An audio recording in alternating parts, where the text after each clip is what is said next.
आज इस वीडियो के द्वारा हम जानेंगे कि शैतान ने प्रभु यीशु मसीह पर सिर्फ क्रूस तक ही अटैक नहीं किया था, यहाँ तक कि शैतान यीशु के चेलों तक भी पीछे पड़ा था, यीशु के मर के जी उठने के बाद भी। क्योंकि इस बात का प्रमाण लूका की पत्री और दूसरा कुरिन्थियों 4 अध्याय भी इसका सबूत है। क्योंकि देखो, वचन में अगर हम पढ़ते हैं, जब हम लूका की पत्री पढ़ते हैं 24 अध्याय, तो उसमें साफ लिखा है, इम्माउस के मार्ग पर चेलों के साथ। कौन?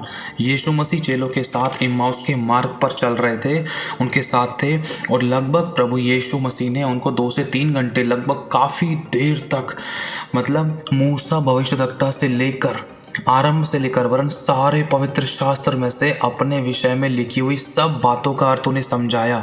लेकिन फिर भी वो अच्छे तरीके से नहीं समझ पाए कि हमारे बगल में जो चल रहा है वो यीशु मसीह वही यीशु है जो मर के जी उठा है। चेले पहचान ही नहीं पाए, विश्वासी पहचान ही नहीं पाए। उनकी आंखों के ऊपर पर्दा लगा हुआ था, उनकी आंखों को शैतान ने बंद कर रखा था। सोच कर देखो, शैतान ने उस पल भी, मतलब यीशु मसीह जब मर के जी उठा उसके बाद भी शैतान ने चेलों के ऊपर अटैक करना है, चेलों को तितर बितर करना, उनको भटकाने में कोई कसर नहीं छोड़ी थी। तो आज आपको और मुझे कितना ध्यान देने की जरूरत है, कितना जागृत रहने की जरूरत है, कितना प्रार्थना आराधना में, वचनों में परिपूर्ण होने की जरूरत है, कितना में परखने की, परख के वरदानों की, दानों की, वरदानों की कितनी जरूरत है, कितना में उसमें सरगर्म होने की, कितना में उसमें विश्वास में दृढ़ होने की जरूरत है। देखो, वचन में साफ बताता है, लूका की पत्री उसका 24 अध्याय अगर हम पढ़ते हैं 30 आयत में, जब वह उनके साथ भोजन करने बैठा तो उसने रोटी लेकर धन्यवाद किया और उसे तोड़कर उनको देने लगा। मतलब ये चेले और विश्वासियों को यीशु मसीह समझाता रहा काफ़ी देर तक, मूसा भविष्यद्वक्ता से लेकर अपने विषय में सारी बातें, वरन सारे पवित्र शास्त्र से जो जो बातें यीशु के विषय में लिखी थी उनका अर्थ समझाने लगा। लेकिन वो नहीं समझ पाए।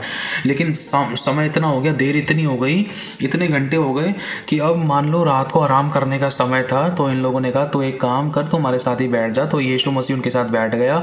जब खाना खाने का समय आया तो यीशु मसीह ने, जब वह उनके साथ भोजन करने को बैठा तो उनसे रोटी लेकर धन्यवाद किया और उसे तोड़कर उनको देने लगा। 31 आयत में लिखा है, 24 का 31 में लूका। तब उनकी आंखें खुल गई और उन्होंने उसे पहचान लिया और वह उनकी आंखों से छिप गया।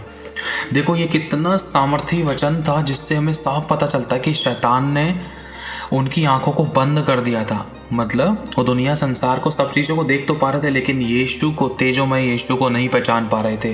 क्योंकि हमें बताता है दूसरा कुरिन्थियों उसका 4 अध्याय, अगर हम पढ़ें इस बात को, 4 अध्याय की 3 आयत से, परंतु यदि हमारे सुसमाचार पर पर्दा पड़ा है तो यह नष्ट होने वालों ही के लिए पड़ा है और उन अविश्वासियों के लिए जिनकी बुद्धि इस संसार के ईश्वर ने अंधी कर दी थी, ताकि मसीह जो परमेश्वर का प्रतिरूप है उसके तेजों में सुसमाचार का प्रकाश उन पर ना चमके।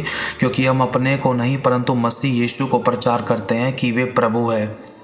हालेलुया।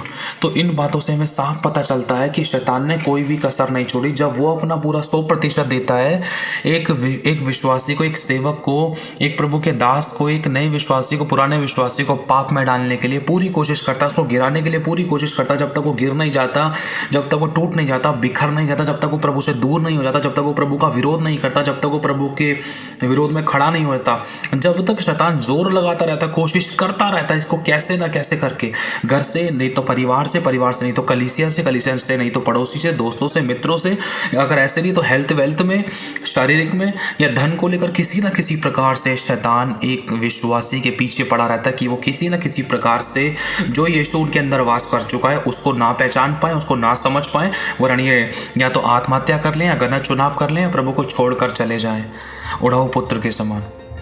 समझ पा रहे हो? शैतान की बहुत बड़ी प्लानिंग होती है कि वो प्रभु से दूर ले जाकर मारता है, घेर कर मारता है।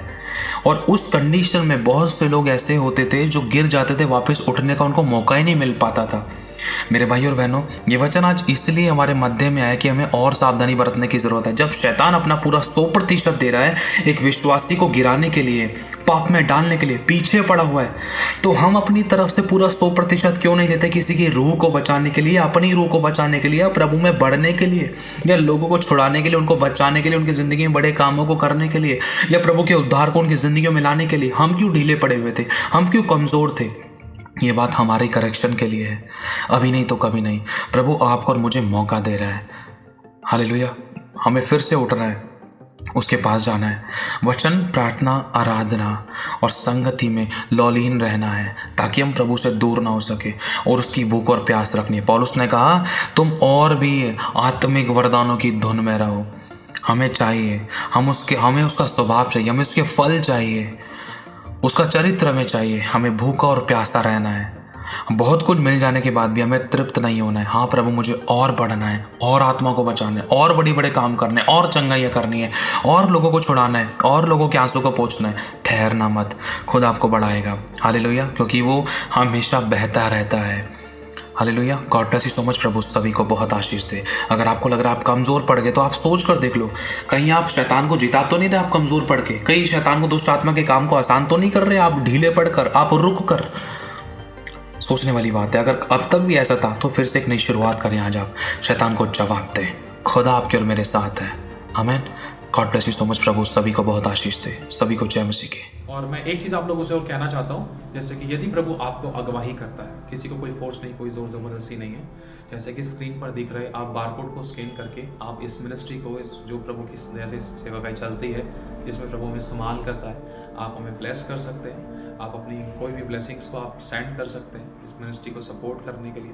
लेकिन किसी को कोई फोर्स नहीं, कोई ज़ोर ज़बरदस्ती नहीं है। और आप अपने दशमांश अपनी अपनी चर्चेस में दीजिए। आप अपनी चर्चेस के साथ और अब जहाँ भी आप जाते हैं वहाँ पर ईमानदार वफादार रहें। और एक चीज़ और मैं कहना चाहता हूँ, यदि प्रभु आपको अगवाई करे तो आप इस चैनल को सब्सक्राइब कर सकते हैं, इस वीडियो को शेयर कर सकते हैं। और अगर आपको हमारी अकाउंट डिटेल्स भी चाहिए तो आप डिस्क्रिप्शन में आपको मिल सकती है। बाकी आपको बारकोड स्क्रीन पर दिखाई दे रहा होगा, आप उसके द्वारा भी इस मिनिस्ट्री को सपोर्ट कर सकते हैं। लेकिन फिर भी किसी को कोई फोर्स नहीं है, कोई ज़ोर ज़बरदस्ती नहीं, खुशी जैसा प्रभु आपको अगवाई करे, खुशी, आनंद, हर्ष के साथ। God bless you all. आप हमारे लिए दुआ करेंगे, वो भी बहुत बड़ी बात है। Thank you Jesus, thank you Holi spirit. खुदावन सभी को संभाल के रखे, आपके बीजों पर, आपकी प्रार्थनाओं पर खुदावन बहुत आशीष दे और आपके आंसू की सुध दे ले। आमीन। God bless you so much. Thank you Holi spirit.